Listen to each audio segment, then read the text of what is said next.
Hey everybody. So for this video, we're going to continue with neural integration. And specifically, we're going to talk about two new concepts, synaptic potentiation and inhibition.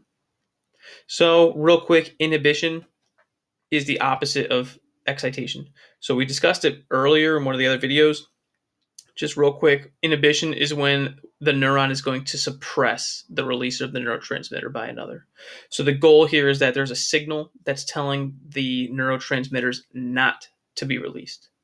So this is really important because sometimes when a signal's sent, you're thinking, yeah, let's excite the cell and release those neurotransmitters.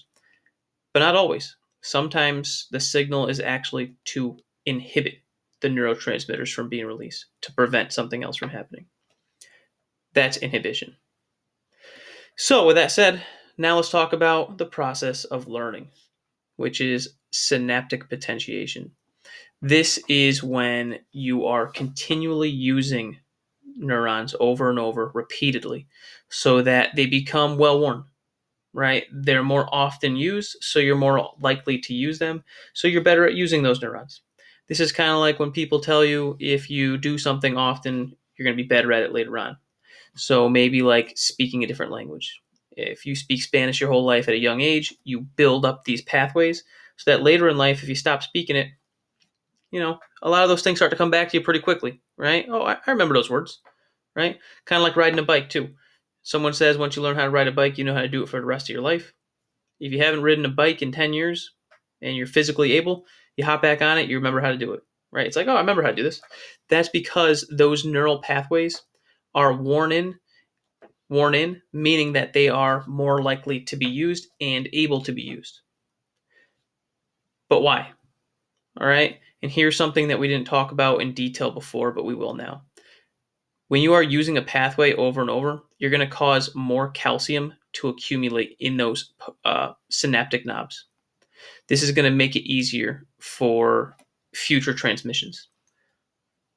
Calcium. Why are we talking about calcium? Here's something that I kind of left out in the previous videos because I wanted to talk about it now. Previously, we discussed how the axon is going to send a signal to the presynaptic neuron, and from there, the vesicles are going to release the neurotransmitters. By now, we should have a decent understanding of that. The real question is, how? So, how is it possible for these vesicles to release those neurotransmitters? It just so happens that calcium is the driving force behind this.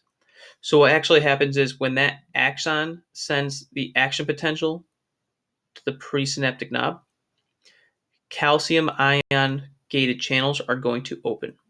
Calcium is going to flood into the axon and aid in the movement of the vesicles so that they allow the neurotransmitters to be released. So in other words, without calcium, no neurotransmitters will be released.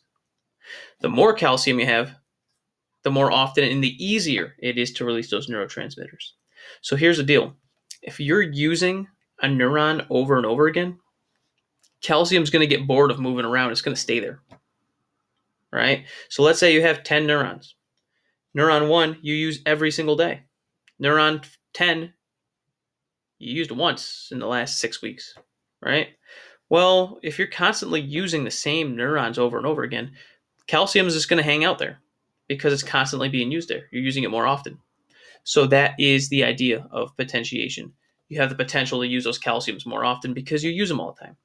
This is the equivalent of creating those well-worn pathways where your body can continually do something over and over, right? You learn how to ride a bike, you have a lot of calciums there because now your body's familiar with it. It's easy and you know what you're doing, and it's easier for you to do.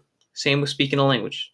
Same with anything that you do often enough where you can create those memories or those abilities or um, those links within the brain that allow you to do something quickly.